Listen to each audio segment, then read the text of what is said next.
এই লেখাটির নাম তার জন্যে। লেখাটা 3 দিন আগে লিখেছি। লেখাটা এমন: তার অনেক রঙের ভিড়েই নিজেকে বেমানান মনে হয়, তবু তাকেই নিয়ে মন নিংড়ে ভালোবাসতে খুব ইচ্ছে হয়। কেন এমন হয় উত্তর খুঁজে পাওয়া যায় না।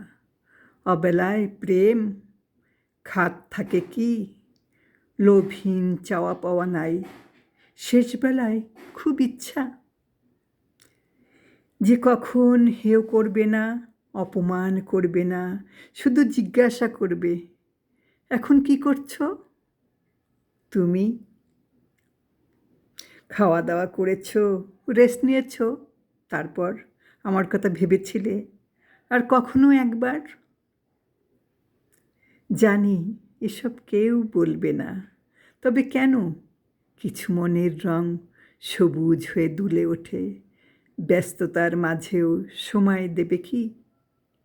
কোথাও কেউ নেই, তবু তার জন্যে লিখতে ইচ্ছা করে। এমন করেই মনটা যে সবুজ রঙের, অস্থিরতা কাজ করে মাঝে মাঝে, রঙের ভিড় করে, ঢেউ জাগে মনের ভেতরে। তাকে নিয়ে কিছু ইচ্ছা করে লিখতে, তারপর মেঘ বাতাসে ভাসিয়ে দেয়া। দুলে দুলে যাক না সেই তার কাছে, সে যদি চোখ মেলে দেখে নেয় কি লিখেছে। পাগলির কারবারে সব ঠিকই ধরে ফেলবে।